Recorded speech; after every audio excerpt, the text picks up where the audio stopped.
அலகு 4 மின்காந்த தூண்டலும் மாறுதிசை மின்னோட்டமும்.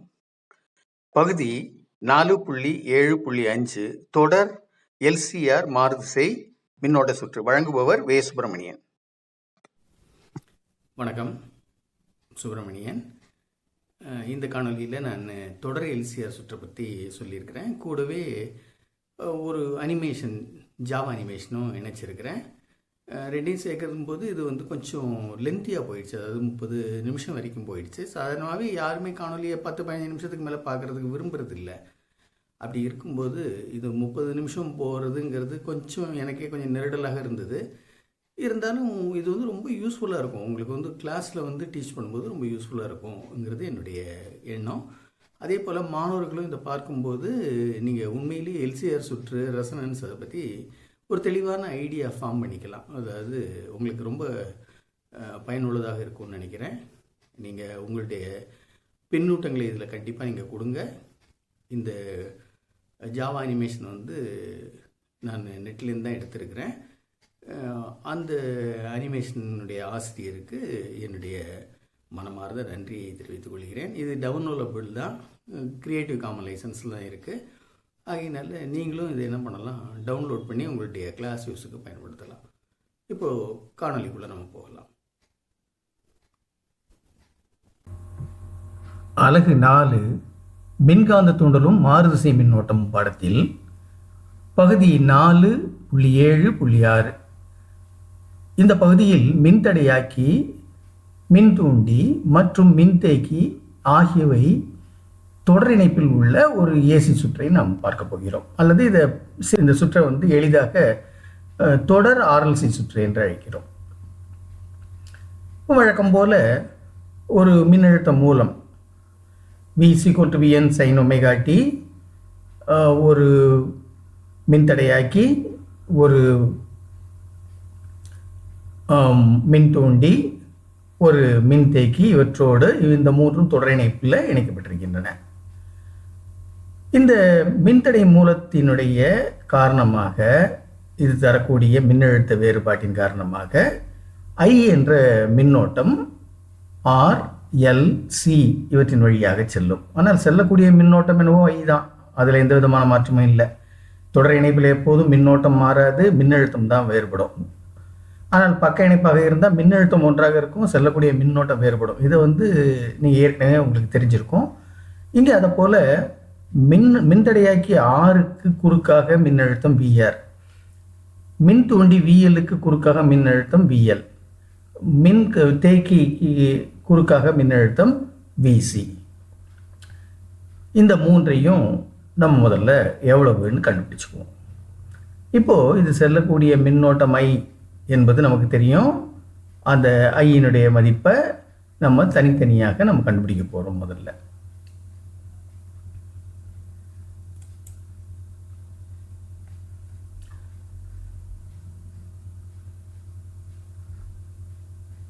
இப்போ நம்ம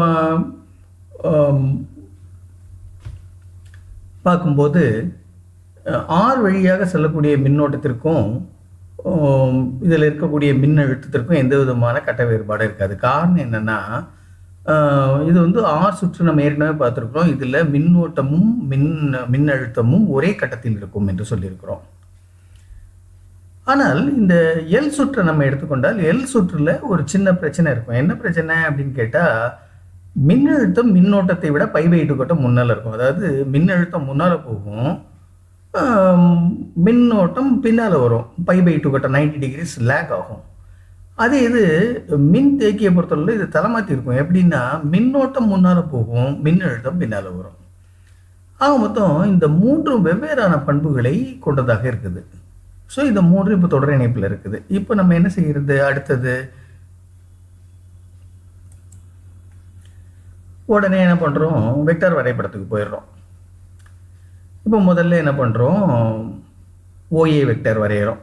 OA வெக்டருங்கிறது எந்த ஒரு கணத்திலும் செல்லக்கூடிய மின்னோட்டத்தினுடைய மதிப்பு, எதில் மின்தடையாக்கியில் செல்லக்கூடிய மின்னோட்டத்தினுடைய மதிப்பையும் மின்னழுத்தத்தையும் குறிக்குது. ஒரு குறிப்பிட்ட கணத்தில் எவ்வளவு மின்னழுத்தம் இருக்குங்கிறத நம்ம முன்னால் பார்த்துட்டு இருந்தோம். இப்போ என்ன பண்ண போகிறோம், முதல்ல மின் அழுத்தம் எவ்வளவுங்கிறத முதல்ல டிட்டர்மின் பண்ணிக்க வேண்டியிருக்குது, அதாவது உறுதி செய்ய வேண்டியிருக்குது. அதனால் நம்ம என்ன பண்ணுறோம், முதல்ல விஆர் போட்டோம். விஆருக்கும் அதாவது மின்னோட்டத்திற்கும் மின்னழுத்தத்துக்கு இடையில எந்த கட்ட வேறுபாடும் இல்லை, அதனால அதை அதே அச்சிலேயே குறிச்சிருக்கிறேன். எவ்வளவு கோணம், ஒமேகா டி கோணம், ஏன்னா V = Vm sin omega t என்பதனால அதை அப்படியே போட்டேன். அடுத்தது நீங்கள் பாருங்கள், இந்த VL எடுத்துக்கிட்டிங்கன்னா VLக்கும் இது மின்னோட்டத்தை விட மின்னோட்டம் எந்த திசையில் செல்லுது, விஆர்னுடைய திசையிலேயே செல்லுது, ஏன்னா அது கட்ட வேறுபாடு இல்லை. அதுக்கு π/2 கட்டம் இது முன்னால் இருக்கும், மின்னழுத்தம் BL முன்னால் இருக்கும், அது ஓபி வெக்டார்னு இங்கே குறிச்சிருக்கிறேன். அடுத்தது இங்கே அதே மின்னோட்டம், ஏன்னா 3 காம்பனண்ட்லேயும், அதாவது மின்தடையாக்கி, மின்தேக்கி, மின் தூண்டி, 3லேயும் செல்லக்கூடிய மின்னோட்டம் ஒன்று தான், மின்னழுத்தம் தான் மாறுபடுது. ஆகையினால நம்ம என்ன செய்கிறோம், இங்கே நம்ம பார்க்கும்போது இது π/2 கட்டம் பின்னால் இருக்குது. எதை விட பின்னால் இருக்குது, ஐயை விட பின்னால் இருக்குது. ஸோ இந்த ரெண்டையும் ஒப்பிட்டு பார்ப்போம். பார்த்தீங்கன்னா இது ரெண்டும், இது ஒரு வெக்டர், என்ன வெக்டர், ஓபி வெக்டர், இது ஓசி வெக்டர், ரெண்டும் ஆப்போசிட்டாக இருக்குது. அப்போ இந்த ரெண்டுக்கும் தொகுபயன் வெக்டார்னால் என்ன செய்யணும், 2 வெக்டார் எதிர் திசையில் செயல்பட்டால் பெரிய வெக்டார்லேருந்து சின்ன வெக்டார் என்ன பண்ணுவோம், நம்ம கழிச்சிடுவோம். ஸோ அப்படி தான் கழிச்சிருக்கிறோம். அது ஓடி வெக்டர். இது வந்து என்ன, VL - VC. ஸோ இப்போது நம்மகிட்ட இருந்த 3 வெக்டர் 2 வெக்டராக குறைக்கப்பட்டு விட்டது. இந்த ரெண்டும் ஒன்றுக்கொன்று செங்குத்தாக இருக்குது இல்லையா. இதனுடைய விளைபயன் வெக்டார் நம்ம கண்டுபிடிக்கணும். இந்த விளைபயன் வெக்டாரினுடைய மதிப்பு என்னன்னு கண்டுபிடிக்க போகிறோம். அது அடுத்த ஸ்டெப்பாக நம்ம பார்க்க போகிறோம்.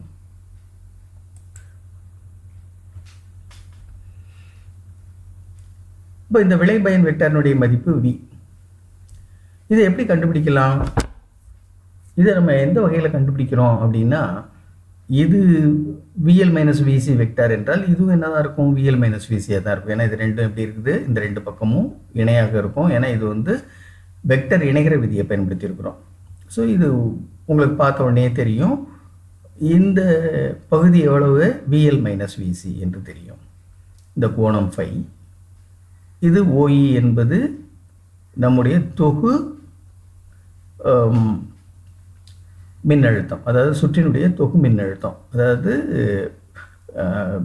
இந்த மின்தேக்கி, மின்தடை, மின் தூண்டி 3ம் கொண்ட ஒரு சுற்றினுடைய தொகு மின் அழுத்தம்.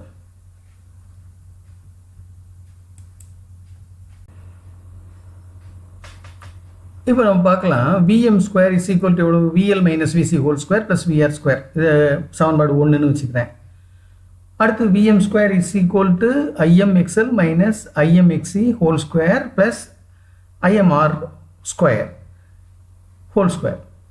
ஸோ Vm² இந்த Im² வெளியில் எடுத்துடலாம், காமனாக எடுத்துட்டா XL - Xc² + R² இருக்கும். அடுத்தது எல்லாத்துலேயும் ஸ்கொயர் எடுத்துருவோம் கம்ப்ளீட்டாக.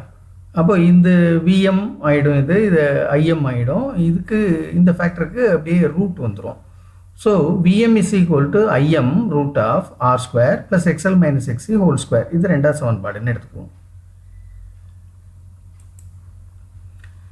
இப்போ பாருங்கள், Vm = IM √R² + XL - Xc² இருக்கா.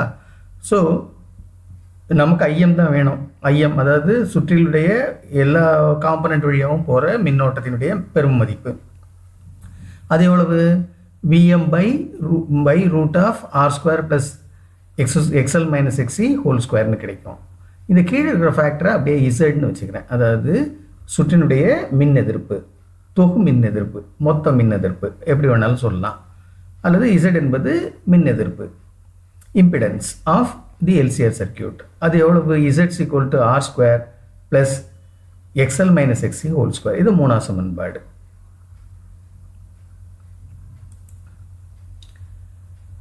இப்போ கட்டம் இங்கே 2 படம் போட்டிருக்கிறோம். இந்த 2 படத்தையும் நீங்கள் புரிஞ்சுக்கலாம், எளிதாக புரிஞ்சுக்கலாம். ஒன்று மின்னழுத்தத்துக்கு போடப்பட்டது, இன்னொன்று மின் எதிர்ப்புக்கு மின் தடைக்கும் போடப்பட்டது. இது ஆறுங்கிறது மின்தடையாக்கியினுடைய மின்தடை மதிப்பு. இசடுங்கிறது சுற்றினுடைய மின்தடையினுடைய மதிப்பு. அப்போ இந்த ரெண்டுக்கு இடையில் உள்ள கோணம், இந்த இதுதான் கட்ட வேறுபாடுன்னு சொல்கிறோம். கட்டம், இந்த கட்டம் எவ்வளோ இருக்குது? 5. அதே தான் இங்கே. விஆருங்கிறது என்ன? மின்தடையின் வழியாக சொல்லக்கூடிய மின்னழுத்தம் அல்லது மின்தடையினுடைய இருமுனைகளுக்கு இடையில் மின்னழுத்தம். விங்கிறது என்ன? சுற்றினுடைய தொகு மின்னழுத்தம். இந்த ரெண்டுக்கும் இடையில் உள்ள கட்ட வேறுபாடு 5. ஸோ இங்கே இப்போ நம்ம எடுத்துருக்கிறது எப்படி எடுத்துகிட்டு இருக்கோம்னா, எக்ஸ்எல் வந்து எக்ஸியை விட பெருசு அப்படின்னு எடுத்துகிட்டு இருக்கோம். இந்த நிலையில் தான் இந்த படமாக நம்ம காமிச்சிருக்கிறோம். ஆனால் நம்ம பின்னால் ஒரு அனிமேஷன் காட்ட போகிறேன் இந்த இது முடிஞ்ச உடனே. அதில் நம்ம வந்து எந்த வகையில் வேணாலும் வச்சுக்கலாம். அதாவது எப்படின்னா, எக்ஸி எக்ஸலோட அதிகமாகவும் வச்சுக்கலாம், எக்ஸ்எல் எக்ஸியோட அதிகமாகவும் வச்சுக்கலாம். எப்படி வேணாலும் நம்ம வச்சு இந்த கட்ட வேறுபாடை நம்ம தெரிஞ்சு கொள்ளலாம். இப்போ இங்கே நீங்கள் பார்த்தீங்கன்னா tan 5, அதாவது 5யோட tan மதிப்புன்னா எதிர்பக்கம் பை அடுத்துள்ள பக்கம். So VL minus VC by R, அல்லது இந்த இதை எடுத்துக்கிட்டிங்கன்னா XL minus XC by R. So இங்கே நம்ம நல்லா பாருங்கள், V is equal to VM sin omega t, V is equal to VM sin omega t. அப்போது I is equal to IM sin omega t minus 5. ஏன்? இதில் வந்து VCயை விட பெருசாக இருக்குது. அப்படின்னா இந்த 5உடைய வேல்யூ எப்படி தான் இருக்கும்? நேர்குறி உடையதாக இருக்கும். இப்போ இந்த முக்கோண வரைபடத்தை நம்ம பார்க்கலாம். இந்த முக்கோண வரைபடத்தில் என்ன கொடுத்துருக்குறோம் அப்படின்னா, இது வந்து கட்ட வேறுபாடு 5, இது வந்து விஆரும் ஐயினுடைய வேல்யூவும் ஒரே இதிலேயே நம்ம போட்டுப்போம். ஏன்னா மின்தடையை பொறுத்தளவில் மின்னோட்டத்திற்கும் மின்னழுத்தத்துக்கும் இடையில் எந்த விதமான கட்ட வேறுபாடும் இல்லை. அதே போல் இங்கே இது ஆருக்கும் இசடுக்கும், அதாவது சுற்றினுடைய எல்சிஆர் சுற்றினுடைய தொகு மின் எதிர்ப்புக்கும் மின்தடையாக்கியினுடைய மதிப்புக்கும் இடையில் போடப்பட்டிருக்கக்கூடிய இந்த முக்கோணத்தில் இந்த 5 கட்ட வேறுபாடை குறிச்சிருக்கிறோம். இப்போ நம்ம எல்லாருக்குமே என்ன தெரியும், tan 5 என்பது என்ன? tan 5ங்கிறது எதிர்பக்கம் பை அடுத்துள்ள பக்கம். So VL minus VC by VR. அதே மாதிரி இங்கே XL minus XC by R. இது ரெண்டையும் கொடுத்துட்டோம். இப்போது இந்த நேர்வு எப்படி எடுத்துருக்குறோம் அப்படின்னா, VL இஸ் கிரேட்டர் தென் VCன்னு எடுத்துருக்குறோம். VL இஸ் கிரேட்டர் தென் VCயில் இந்த VLங்கிறது பெருசு. VL பெருசு என்றால் என்ன அர்த்தம்? இதுக்கு அதாவது மின்னோட்டத்தை விட மின்னழுத்தம் π/2 கட்டம் எப்படி இருக்கும்? முன்னோக்கி இருக்கும் இந்த வாய்ப்பாடை பொறுத்தளவில். அப்போ நம்ம V is equal to VM sin omega tன்னு எழுதுனா, I is equal to IM sin omega t minus 5. ஏனென்றால் மின்னழுத்தம் முன்னால் இருக்கணும், மின்னோட்டம் பின்னால் இருக்கணும். அடுத்தது அதே இதில் நேர்வு 2 நம்ம பார்க்கலாம். 2ல் VC is greater then VL. இந்த நேர்வை நீங்கள் எடுத்துக்கிட்டிங்கன்னா, இங்கே இது வந்து எதிர்குறி உடையதாக இருக்கும். எது? 5னுடைய மதிப்பு எங்கே இருக்கும்? இந்த பக்கத்தில் இருக்கணும். காரணம் என்னென்னா, இங்கே இது VC இப்போ பெருசு, VC இஸ் கிரேட்டர் தென் அப்படின்னு சொல்லியிருக்கோம். VL மைனஸ் VCயோட வேல்யூ எப்படியா இருக்கும்? ஏன்னா VC பெருசுங்கிறதுனால இது ரெண்டையும் கழிக்கும்போது வேல்யூ என்ன ஆகிடும்? மைனஸ் ஆகிடும். அப்போது மின்னோட்டமானது மின்னழுத்தத்தை விட எப்படி இருக்கும்? முன்னால் இருக்கும். எவ்வளோ கட்டம் முன்னால் இருக்கும்? 5 கட்டம் முன்னால் இருக்கும். அதாவது V is equal to VM sin omega t, ஆனால் I is equal to IM sin omega t plus 5 என்று இருக்கும். இதுதான் முக்கியமாக நம்ம தெரிந்து கொள்ள வேண்டியது. அடுத்தது 3வதாக ஒரு கேஸ் இருக்குது. அதாவது அந்த நேர்வு என்னன்னு பார்க்கலாம். நம்ம VLம் VCயும் சமமாக இருந்தால் என்ன ஆகும்? tan 5 is equal to VL minus VC is equal to எவ்வளோன்னு ஆகிடும்? 0ன்னு ஆகிடும். அப்போ இந்த கட்ட போனால் எவ்வளவுன்னு ஆகிடும்? சுழின்னு ஆகிடும். அப்படி சுழின்னு ஆயிடுச்சுன்னா என்ன அர்த்தம்? இந்த கட்டமே இல்லை. அதாவது விளைவு மின்னழுத்தம் எதனுடைய திசையிலேயே இருக்குது? விஆர்னுடைய திசையிலேயே இருக்குது. அப்படின்னா என்ன அர்த்தம்? மின்னோட்டத்திற்கும் மின்னழுத்தத்திற்கும் இடையில் எந்த விதமான கட்ட வேறுபாடும் இல்லை. மின்னோட்டமும் மின்னழுத்தமும் எப்படி இருக்குது? ஒத்த கட்டத்தில் இருக்கிறது. அதாவது V is equal to VM sin omega t, I is equal to IM sin omega t என்று நம்ம சொல்லிடலாம். ஒத்த கட்டத்தில் இருக்குதுன்னா என்ன அர்த்தம் அப்படின்னு கேட்டால், அதை வந்து நம்ம அடுத்த பகுதியில் பார்க்க போகிறோம். அந்த அடுத்த இப்போ நம்ம சுற்றுல செலுத்தப்படக்கூடிய மின்மூலத்தினுடைய கோண அதிர்வெண், அதாவது இணைக்கப்பட்டிருக்குது இல்லையா, இந்த மின்மூலம் கொடுக்கக்கூடிய மின்னழுத்தத்தினுடைய கோண அதிர்வெண், அது ω/r. இது எதுக்கு சமமாக இருக்கணும்? RLC சுற்றினுடைய இயல்பு கோண அதிர்வெண்ணுக்கு சமமாக இருக்கணும். சமமாக இருந்தால் சுற்று வந்து எதில் இருக்குதுன்னு அர்த்தம்? மின் ஒத்ததிர்வில் இருக்கிறதாக எடுத்துக்கொள்ளப்படுகிறது. இந்த அதிர்வெண் எவ்வளவு? 1/√LC. இது எவ்வளவு? ஒமேகா. அப்போ ரெண்டையும் சமப்படுத்துகிறோம். Omega is equal to 1/√LC. ஒமேகாங்கிறது 2πfr. இந்த எஃப்ஆருங்கிறது என்னென்னா இயல் அதிர்வெண். இது நமக்கு ஏற்கனவே நமக்கு தெரிஞ்ச வாய்ப்பாடு தான். இந்த 2π இங்கே கொண்டு வந்துடுறேன். கொண்டு வந்துட்டா இயல் அதிர்வெண் F is equal to 1/2π√LC என்று நமக்கு கிடைச்சிடும். அடுத்து இந்த வாய்ப்பாடையே நான் என்ன செய்கிறேன், ஸ்கொயர் பண்ணுறேன். அதாவது இருமடியாக்குறேன். இந்த எல்சியோட ரூட் போயிடும். ஸோ இது 1/LCன்னு ஆகிடும். இதை ரெண்டாக பிரிச்சுக்கிறேன். அதாவது இந்த எல்லை இங்கே கொண்டு போய் பெருக்கிட்டு இது L ωr² இருக்கிறது L ωr × ωrன்னு போட்டிருக்கேன். ஏன்னா இந்த ωr அடுத்தது இங்கே கீழே எடுத்துகிட்டு வர போகிறேன். அப்போ C ωrன்னு ஆகிடும். அப்போ L ωr is equal to 1/C ωr. ஆனால் L ωrங்கிறது எவ்வளவு? XL. 1/C ωrங்கிறது என்னது? XC. ஆகவே ஒத்ததிர்வு ஏற்படும்னா என்ன நிபந்தனை நமக்கு? XL எதுக்கு சமமாக இருக்கணும்? XCக்கு சமமாக இருக்கணும். அல்லது XLங்கிறது என்ன? இது மின் தூண்டியினுடைய மின் எதிர்ப்பு. XCங்கிறது என்ன? XCங்கிறது மின்தேக்கியினுடைய மின் எதிர்ப்பு. இந்த ரெண்டும் ஒன்றுக்கு ஒன்று எப்படி இருக்கணும்? கண்டிப்பாக சமமாக இருக்கணும். இப்போ நம்ம இங்கே பார்த்துக்கிட்டு இருக்கிறது ஏசி தொடர் எல்சிஆர் சுற்று. அதாவது LCR இந்த மூன்றும் தொடர் இணைப்பில் இருக்கிறது. ஓகே, இப்போ நமக்கு தேவை என்ன அப்படின்னா, இங்கே முதல்ல வோல்டேஜ் இருக்குது. இந்த வோல்டேஜோட மதிப்பை நம்ம மாற்றிக்கொள்ளலாம். நான் இப்போது இதை வந்து 6 வோல்ட்டில் வைக்கிறேன். ஓகே, அடுத்தது நான் என்ன செய்கிறேன், இந்த வேவ் ஃபார்ம்ஸை பார்ப்போம். இந்த வேவ் ஃபார்ம்ஸை எதை பொறுத்தது அப்படின்னா ஃப்ரீக்வன்சியை பொறுத்தது. இப்போ ஃப்ரீக்வன்சியை கம்மி பண்ணிக்கிட்டே வரேன். வேவ் ஃபார்ம் என்ன ஆயிடுச்சு? சின்னதாகிடுச்சு. அதே இது இந்த அதிர்வெண்ணை அதிகப்படுத்தினால், இப்போ உதாரணமாக இதை வந்து ஒரு ரொம்ப அதிகமும் வேண்டாம், ரொம்ப கம்மியும் வேண்டாம். இதை 35 ஹெர்ட்ஸ் அப்படின்னு வச்சுக்கிறேன். ஓகே, இப்போ 35 ஹெர்ட்ஸ்னால் ஓரளவுக்கு நமக்கு வேவ் ஃபார்ம் கிடைச்சிருக்குது. இப்போது இங்கே மின்தடையினுடைய மதிப்பு நம்ம மாற்றலாம். மின் தேக்கியினுடைய மதிப்பையும் மாற்றலாம். அதே மாதிரி மின் தூண்டியினுடைய மதிப்பையும் நாம் மாற்றலாம். இங்கே ரெண்டு இந்த வெக்டர் டயக்ராம் கொடுத்துருக்காங்க. அதாவது இப்போ வந்து எதில் இல்லை, இது வந்து ரெசனன்ஸில் இல்லை, அதாவது ஒத்திசைவு இல்லை. ஒத்திசைவு இல்லாமல் இப்போ எது அதிகமாக இருக்குது அப்படின்னு பார்த்தா L ஒமேகா அதிகமாக இருக்குது. அதாவது XL அதிகமாக இருக்குது, XC குறைவாக இருக்குது. இங்கே பாருங்கள், XC 8.7 ஓம் தான் இருக்குது. ஆனால் XL வந்து எவ்வளோ இருக்குது? 11 ஓம் இருக்குது. அப்போ ரெசனன்ஸ் வரணும்னா இந்த ரெண்டுமே எப்படி இருக்கணும்? சமமாக இருக்கணும். அப்படி இல்லாத வரைக்கும் இதில் என்ன இருக்கும்? கட்ட வேறுபாடு இருக்கும். இப்போ இந்த கட்ட வேறுபாடு 5, இந்த 5 வந்து ஆருக்கும் இசடுக்கும் இடையில், அதாவது ஆர்னா என்னது? மின்தடை. எதனுடைய மின்தடை? மின் தடையாக்கியினுடைய மதிப்பு. இசடுங்கிறது என்ன?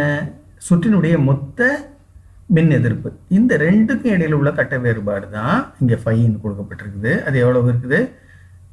55.2 டிகிரி இருக்குது என்று சொல்லியிருக்குது. அதே மாதிரி V0க்கும் VL RMS VC RMS இந்த ரெண்டுக்கும் இடையில் இருக்கக்கூடிய கட்ட வேறுபாடும் கொடுத்துருக்குது. அந்த மதிப்பு எவ்வளவு இருக்குது? அதுவும் 55.2ங்கிறது நமக்கு தெரியும். இப்போ நம்ம என்ன செய்ய போகிறோம் அடுத்தது அப்படின்னா, முதல்ல எல்லை வந்து குறைச்சிக்கிட்டே போகிறோம். எல்லை குறைக்க போகிறோம்.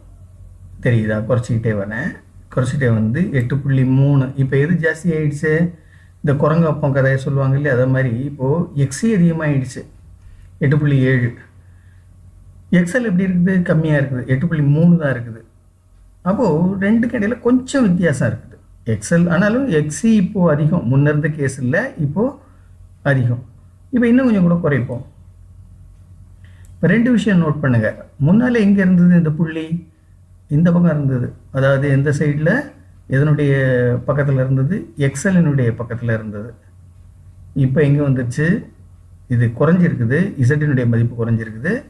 இசனுடைய மதிப்பு குறைந்து இது எந்த இடத்துக்கு வந்திருக்குது கரெக்டாக அப்படின்னா, எக்ஸி குறையும், எக்ஸியினுடைய மதிப்பு அதிகமாக இருந்து எக்ஸலினுடைய மதிப்பு குறைவாக இருந்தால் இப்படி இருக்கும்.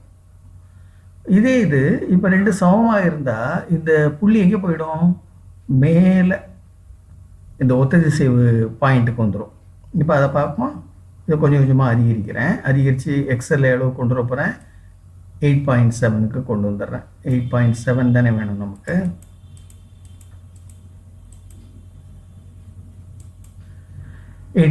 இப்போ பாருங்கள், எக்ஸியும் எக்ஸ்எல்லும் சமம். அப்போது மின்தேக்கியினுடைய மின்தடையும் தூண்டியினுடைய மின்தடையும் எப்படி இருக்குது, சமமாக இருக்குது. ரெண்டுலேயும் மின்னோட்டம் எப்படி இருக்குது, ஒன்றை கேன்சல் பண்ணிடும் ஒன்று டைரக்ஷனில். அப்போது மின்னோட்டம் எதனுடைய திசையிலேயே இருக்கும், மின்னோட்டம் எதனுடைய திசையில் இருக்கும், மின்தடையினுடைய திசையிலேயே இருக்கும். ஆல்சோ இந்த 2நாலையும் எந்த எஃபெக்ட்டுமே இருக்காது. அப்போது மின்தடை மட்டும் இந்த சுற்றில் இருந்தால் இது எப்படி ஒரு சுற்று மாதிரி இது செயல்படுத்துகிறோங்க. இந்த நிலையை தான் நம்ம என்னென்னு சொல்லி கூப்பிடுறோம், ஒத்திசைவு என்று சொல்கிறோம். இந்த ஒத்திசைவு ஏற்படும் போது இந்த பாயிண்ட் எங்கே இருக்குது, டாப்பில் இருக்குது. இப்போ எக்ஸ்எல்லும் எக்ஸியும் சமம். இசட் எவ்வளவு, 1.6 ஓம். அதாவது சுற்றினுடைய மின் எதிர்ப்பு எதனுடைய மின் எதிர்ப்புக்கு சமமாக இருக்குது, ஆரினுடைய மின் எதிர்ப்புக்கு சமமாக இருக்குது. இப்போ நல்ல கவனிங்க, இந்த ஃப்ரீக்குவன்சியை அதிகரித்தால் இப்போது இந்த இது வேவ் ஃபார்ம் அதிகபட்சம் பெருமமான அலைவோடு இருக்குது. இப்போ இந்த ஃப்ரீக்குவன்சி அதிகரித்தா இன்னும் என்ன ஆகும், இந்த ஃப்ரீக்குவன்சி அதிகரித்தா ஒத்திசைவு போயிடும். புரியுதா, இதில் ஏதாவது ஒன்று மாறினால் கூட ஒத்திசைவு போயிடும். இப்போ ஒத்திசைவு இருக்கா, இல்லை. இப்போ கொஞ்சம் வேறுபாடு இருக்குது.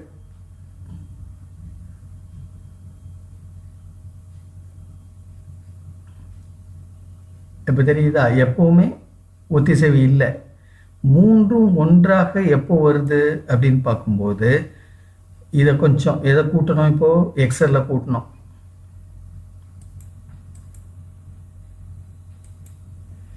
ஓகே, இப்போ ஒத்திசைவு வந்துருச்சு. இப்போ ஒத்திசைவு இந்த அதிர்வெண்ணுக்கு, இது அதிர்வெண்ணை வேணால் நம்ம இப்போது கொஞ்சம் மாற்றலாம்.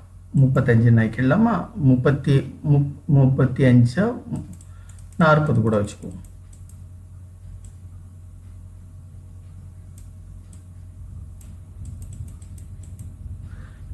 ஹெர்ட்ஸ் வச்சுருக்கிறேன். ஒத்திசைவு போயிடுச்சு. இப்போ இந்த 40 ஹெர்ட்ஸ் ஃப்ரீக்குவன்சியை மட்டும்தான் இது ரிஃப்ளெக்ட் பண்ணணும்னா எக்ஸையும் எக்ஸ்எல்லும் எப்படி இருக்கணும், சமமாக இருக்கணும். எக்ஸ்எல் இப்போ எப்படி இருக்குது, அதிகமாக இருக்குது.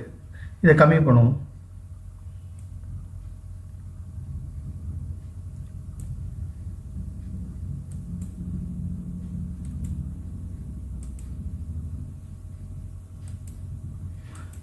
இப்போ எக்ஸ்எல்லும் எக்ஸையும் எப்படி ஆயிடுச்சு, சமம் ஆயிடுச்சு. ஒத்திசைவு வந்துடுச்சு. பாயிண்ட் இங்கே போயிடுச்சு, மேலே போயிடுச்சு. இது பெரும் அலைவு தெரியுதா. அதே மாதிரி சுற்றில என்ன இருக்காது, கட்ட வேறுபாடு இருக்காது. சுற்றினுடைய பயனுறு மின் எதிர்ப்பு 1.6 ஓம். அது எதுக்கு சமமாக இருக்கும், ஆரினுடைய மின் எதிர்ப்புக்கு மின்தடைக்கு சமமாக இருக்கும். இப்போ ஓரளவுக்கு உங்களுக்கு புரிஞ்சிருக்கும். இப்போ இதில் இன்னும் ஒரு முக்கியமான விஷயத்தை நம்ம கவனிக்க வேண்டியிருக்குது. அது என்னது அப்படின்னு கேட்டிங்கன்னா, இந்த ஆர் மின்தடையின் மதிப்பை நம்ம அதிகரித்தால் இந்த ரெசனன்ஸ் கர்வ் வந்து ஃப்ளாட் ஆகிட்டே வரும். அதே இது ஆர் மதிப்பை குறைச்சிக்கிட்டே வந்தால் ரெசனன்ஸ் கர்வ் வந்து என்ன ஆகிட்டே வரும், ஷார்ப் ஆகிட்டே வரும். ஷார்ப் ரெசனன்ஸ், ஃப்ளாட் ரெசனன்ஸ் என்று சொல்கிறோம். அல்லது தட்டையான ஒத்திசைவு அல்லது கூரான ஒத்திசைவு. இப்போ இங்கே அதிகரிப்போம் பாரு, என்ன ஆகிடுது, இது ஃப்ளாட் ஆகிடுது. இதை குறைச்சிக்கிட்டே வருவோம். புரியுதா, இதை குறைக்கும் போது 1 ஓமாக வச்சுட்டேன். 1 ஓமாக வச்ச போது இந்த ரெசனன்ஸ் எப்படி இருக்குது, சரியான ஷார்ப்பாக இருக்குது. அதாவது மிக துல்லியமான ஒத்திசைவு ஏற்பட்டிருக்கிறது என்று சொல்லலாம். ஸோ இந்த எல்சிஆர் சுற்றுங்கிறது கொஞ்சம் காம்ப்ளிகேட்டடான ஒரு விஷயம். அதை ரொம்ப எளிதாக ஆதர் என்ஜி சார் அவருடைய இந்த சைட்டில் போய் தான் நான் எடுத்தேன். https ngSir.netfilms.comல இது வந்து இந்த ஜாவா ஆப்லெட்டை, இந்த ஆப்லெட்டை வந்து நீங்கள் ஃப்ரீயாக டவுன்லோட் பண்ணிக்க முடியும். அவங்க காமன் லைசன்ஸ் கொடுத்துருக்காங்க, கிரியேட்டிவ் காமன். அவங்களுக்கு நம்முடைய இதை எளிதாக புரிவதற்கு, தமிழ் மீடியம் ஸ்டூடெண்ட்ஸுக்கு புரியறதுக்கு மிக வாய்ப்பாக இருக்குது. ஆகவே என்ஜி சாருக்கு நம்முடைய தேங்க்ஸை தெரிவித்துக் கொள்ளலாம். இது தொடர் எல்சிஆர் ஏசி சுற்று. இதில் இப்போ பாருங்கள், எக்ஸல்ங்கிறது என்ன? மின் தூண்டியினுடைய மின் எதிர்ப்பு. எக்ஸிங்கிறது என்ன?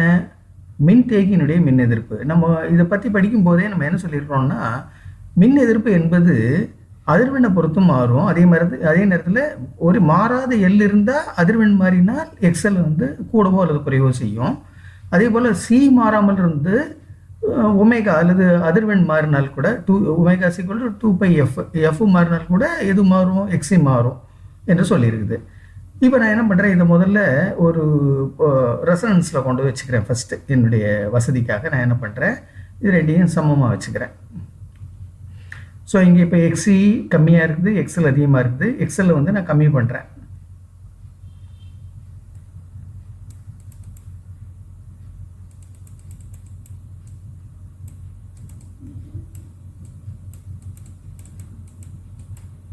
இப்போ பாருங்கள், எக்ஸலும் எக்ஸியும் சமமாகிடுச்சு.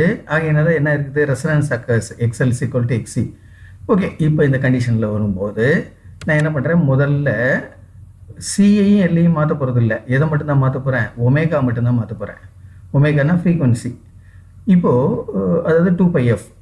இப்போ எஃப் இப்போது நான் குறைக்க போகிறேன்னு வச்சுப்போம். எஃப்னுடைய மதிப்பை நான் குறைக்க போகிறேன். அல்லது இங்கே பொறுத்தளவில் ஒமேகா குறையும், அப்போது எக்ஸல் மதிப்பு குறையும். இங்கே பொறுத்தளவில் 1/ன்னு இருக்கிறதுனால எஃப் குறைந்தால் எக்ஸினுடைய மதிப்பு என்னாகும்? அதிகரிக்கும். இங்கே பாருங்கள், இப்போ ஃப்ரீக்வன்சி எவ்வளோவில் இருக்குது? 34.6 ஹெர்ட்ஸில் இருக்குது. இதை நான் அதிகரிக்கிறேன் அல்லது குறைக்கிறேன். இப்போ முதல்ல குறைப்போம்.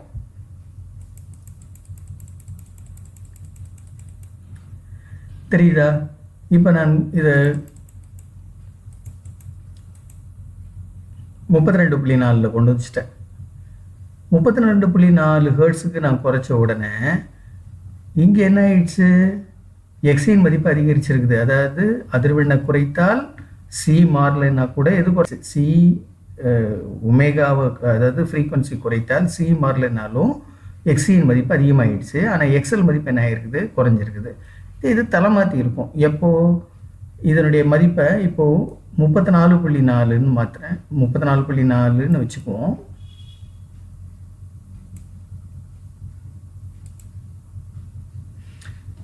(34.6ல் ரெசனன்ஸ் இருந்தது. இப்போது 36.6 வச்சுக்கோமா? இல்லை 40.6ன்னு ஆக்கியிருக்கிறேன். அதாவது அதிர்வெண் அதிகப்படுத்தியிருக்கிறேன். ஆனால் சியையும் மாற்றலை, எதையும் மாற்றலை, எல்லையும் மாற்றலை. இப்போ அதிர்வெண் அதிகமானதுனால எக்ஸி மதிப்பு என்ன ஆயிடுச்சு? குறைஞ்சி போச்சு. ஏன்னா 1/ன்னு இருக்கிறதுனால. இங்கே எக்ஸலுடைய மதிப்பு என்ன ஆயிடுச்சு? அதிகமாகிடுச்சு. Right, okay. இப்போ ஃப்ரீக்வன்சியை காமனாக வச்சுக்குவோம். அதாவது ஃப்ரீக்வன்சியை 40 ஹெர்ட்ஸ் வச்சுக்கிறேன். இப்போ ஃப்ரீக்வன்சியை மாற்றலை, நான் இதை ரெசனன்ஸில் கொண்டு வச்சுக்கிறேன். திரும்ப எக்ஸலில் வந்து எக்ஸியும் எக்ஸல்லையே இதை கொஞ்சம் கம்மி பண்ணி 10 கொண்டு வந்துடுறேன். ஸோ இப்போ ரெசனன்ஸ் வந்துருச்சு. ஓகே, எக்ஸல் எக்ஸியும் சமமாக இருக்குது. இப்போ நான் ஒன்று பண்ண போகிறேன். என்ன பண்ண போகிறேன் அப்படின்னா, சியை மாற்றுறேன். சியை அதிகரித்தேன். சி அதிகரிக்கிறதுக்கு என்ன பண்ணேன்? சியுடைய மதிப்பை எக்ஸியுடைய மதிப்பை அதிகரிப்பதற்கு சியின் மதிப்பை நான் குறைச்சேன். நல்ல கவனி. ஒமேகாவை மாற்றலை, ஃப்ரீக்வன்சி மாற்றலை. சியை நான் குறைத்தால் எக்ஸி அதிகமாச்சு. இப்போ அதே மாதிரி இங்கே எல்லினுடைய மதிப்பை நான் அதிகரித்தாலோ இல்லை குறைத்தாலோ அதுக்கேற்ற மாதிரி எதுவும் மாறும்? ஒமேகாவை மாற்றலைனாலும் எக்ஸலுடைய மதிப்பு கூடும் அல்லது குறையும். இப்போது எல் மதிப்பு அதிகரித்தால் எக்ஸல் கூடும், சி மதிப்பு அதிகரித்தால் எக்ஸி குறையும், எல் மதிப்பை குறைத்தால் எக்ஸல் குறையும், சி மதிப்பை குறைத்தால் எக்ஸி அதிகமாகும். இப்போது இது அதிகரிப்போமா? எல் அதிகரிக்கலாமா? எல் அதிகரித்தால் என்ன ஆகுது? எக்ஸல் மதிப்பு அதிகமாகுது. சி அதிகரித்து பாருங்கள். சி அதிகரிக்க அதிகரிக்க என்ன ஆகிடுது? எக்ஸி மதிப்பு குறையுது. ஸோ இது தொடர் எல்சிஆர் சுற்றாக இருந்தாலும் வெறும் எல்லினுடைய சுற்று, அதாவது மின்தூண்டி சுற்றில் நம்ம படித்த சில விஷயங்களை இங்கே தெரிந்து கொள்வதற்கும், அதே மாதிரி தனித்த மின்தேக்கி மட்டும் இணைக்கப்பட்ட ஏசி சுற்றினுடைய சில பண்புகளை தெரிந்து கொள்வதற்கும் இது அடிஷ்னலாக நமக்கு யூஸ் ஆகுது இந்த அனிமேஷன்ஸ்.